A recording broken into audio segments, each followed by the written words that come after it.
Olá pessoal, tudo bem? Iremos falar hoje sobre sujeitos processuais, certo? Mais especificamente entre o acusado e o defensor. O acusado, quem é o acusado? É o sujeito passivo, certo? Da relação processual.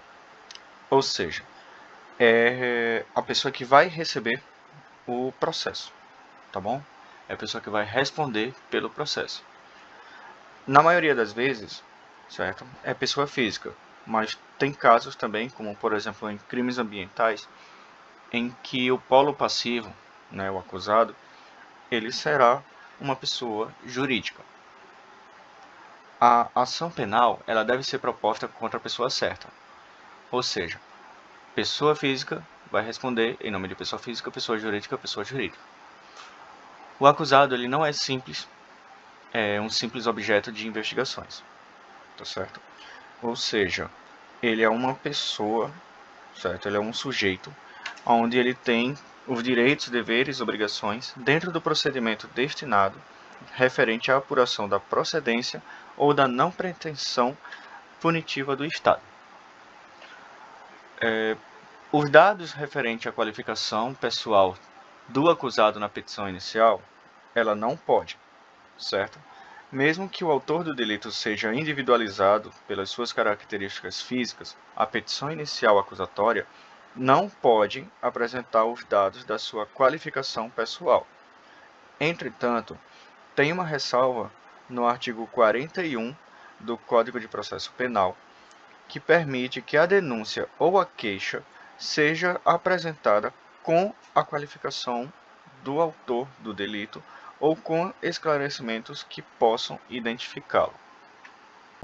Vamos falar sobre suas nomenclaturas. O acusado tem esse nome de acusado ou réu, certo? Após o recebimento da denúncia, certo? Durante a investigação preliminar, ele será chamado de suspeito.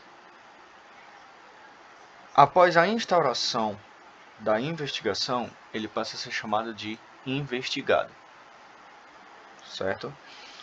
E caso ocorra o indiciamento em regular inquérito, é chamado de indiciado.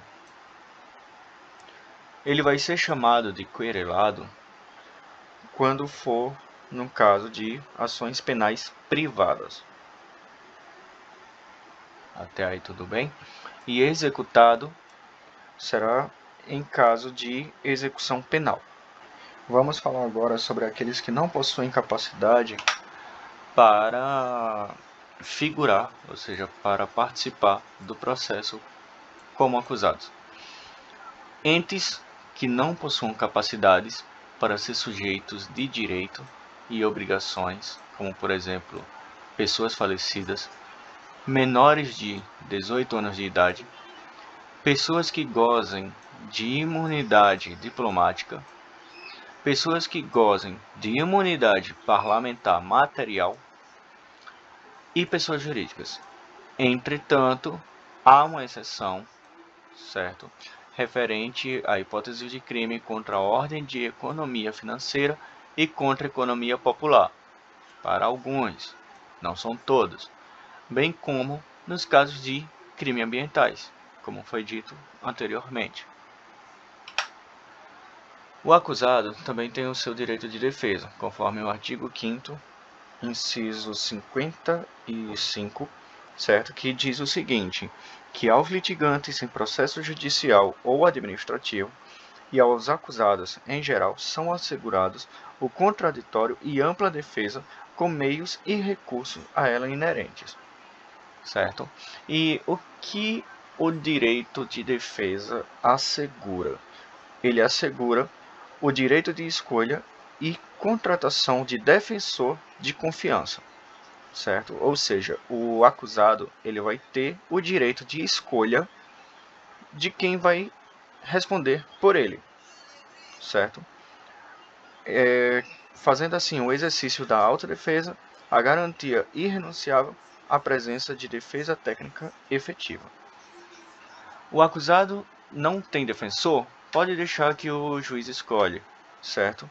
pois de acordo com o artigo 396-A, parágrafo 2º do CPC,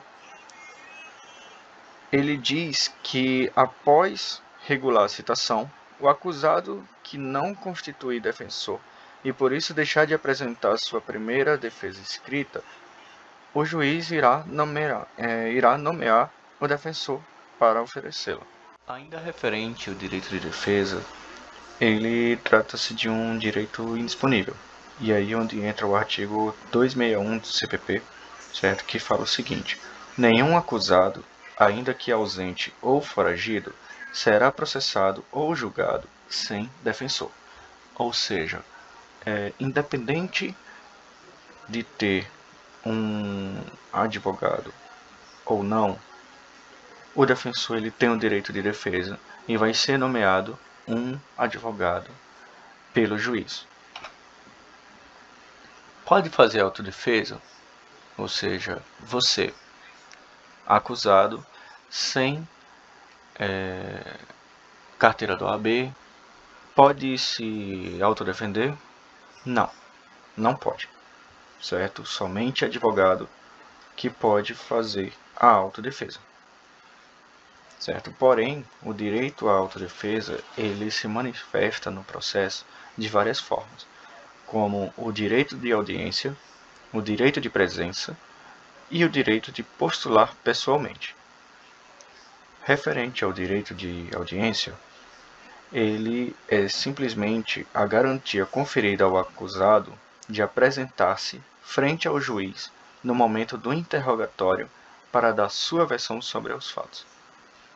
O direito de presença garante ao acusado simplesmente acompanhar com seu advogado todos os atos de instrução do processo. Entendeu? O processo de postular pessoalmente permite, por exemplo, a impetração de habeas corpus pelo acusado que não disponha de habilitação profissional para a advocacia, a formulação de pedidos em sede de execução de pena, etc. A ausência de defesa efetiva corresponde também à ausência de defesa. E isso é causa de nulidade do processo por quebra de garantia constitucional. A colaboração com a produção de provas. Tudo certo? Ou seja, o acusado, ele é obrigado a produzir provas contra ele mesmo? Não. Ele não é. Na nossa Constituição fala exatamente sobre isso, que ninguém pode construir provas contra si mesmo. E também a Convenção Americana de Direitos Humanos, que em seu artigo 8º, inciso 2º, na linha G, estabelece que toda pessoa acusada de um delito tem o direito de não ser obrigada a depor contra si mesmo. O acusado também tem direito ao silêncio, certo? E de acordo com Silva Steiner, ela ensina que o direito ao silêncio diz mais do que o direito de ficar calado. Os preceitos garantistas constitucional e convencional conduzem à certeza de que o acusado não pode ser, de qualquer forma, compelido a declarar contra si mesmo ou a colaborar para a colheita de provas que possam incriminá-lo. O acusado também tem algumas outras garantias que a Constituição Federal aplica para eles, certo? Uma delas é a inviolabilidade do direito à vida, à liberdade, à igualdade, à segurança, à propriedade, nos termos da Constituição Federal. Ou seja, o artigo 5º caput da Constituição Federal fala isso, já que são direitos básicos da convivência e do ser humano. Também tem a garantia de igualdade entre homens e mulheres em direitos e obrigações, nos termos da Constituição, no inciso 1º, direito à individualização da pena, como é dito no seu artigo 5º, no inciso 46, que referente a isso significa que a pena não pode ser passada para um terceiro, certo? Ou seja, não pode ser passada de pai para filho, de filho para mãe, de pai para avô, entre outros. E também a presunção de inocência, como fala no artigo 5º no seu inciso 57. Saindo do acusado e entrando agora no defensor. O defensor é um sujeito processual com a qualificação técnico-jurídica com o auxílio de quem o acusado exerce sua defesa. De forma mais simples, é a pessoa que irá defender o acusado. É obrigatório o acusado ter um defensor? Sim, é obrigatório. Para realizar a função de sua defesa e também ser assessorado por uma pessoa que possua a capacitação técnica para se tornar efetivo o exercício do direito. Quem é que pode ser esse defensor? Apenas um advogado. Apenas ele pode realizar o papel de defensor, pois a sua qualificação é especificamente necessária para que haja o processo. A única hipótese em que o acusado pode dispensar a assistência do advogado é aquela em que ele mesmo for habilitado tecnicamente, ou seja, quando ele é um advogado, optando assim por realizar a própria defesa, descrito no artigo 236, caput do CPP. Existem algumas espécies de defensor, mais especificamente 4. O constituído ou procurador é o advogado escolhido pelo acusado para auxiliá-lo em sua defesa. A atuação do defensor constituído é a regra no processo penal, já que um dos conteúdos dos princípios da ampla defesa é a escolha de quem o acusado confia e quer que o represente durante esse processo. 2 são as formas de constituição de um defensor, descritas no artigo 266 do CPP. A primeira é a procuração, a hipótese onde a mesma é juntada aos autos do instrumento do mandato, sob a pena de não se conhecer os requerimentos que vierem a ser formulários se não for realizada. E a outra é a indicação, no momento do interrogatório, o que dispensa a juntada de instrumento no mandato.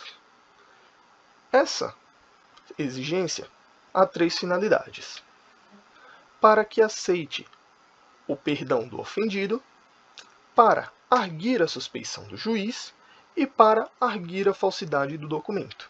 O defensor dativo é aquele que é nomeado pelo juiz para representar o acusado que se omitiu em constituir um representante. Diferente do público, portanto, que só pode exercer a representação de necessitados, o dativo ele vai ser nomeado para qualquer acusado que não tiver defensor, independente de sua condição econômica. No entanto, caso o réu tenha poder aquisitivo, ele será obrigado a pagar os seus honorários, que serão arbitrados pelo juiz, descrito no artigo 263, parágrafo único do CPP. O defensor público, para dar concretitude ao preceito de que se garante assistência jurídica integral e gratuita aos que comprovarem insuficiência de fundos, a Constituição Federal previu a criação da Defensoria Pública, instituição essencial à função jurisdicional do Estado, a qual incumbe a orientação jurídica e a defesa em todos os graus para os necessitados, descrito no artigo 134 caput da Constituição Federal. Por fim, temos o defensor ad hoc, que é um substituto. É aquele que o juiz nomeia para certos atos processuais. Cioso da necessidade de garantir que determinados atos não sejam adiados por decorrência de ausência do defensor, seja ele constituído ou dativo, o legislador previu a possibilidade da nomeação de um defensor substituto do ausente naquela ocasião, descrito no artigo 265, parágrafo 2º do CPP. Assim, chegamos ao fim da nossa apresentação.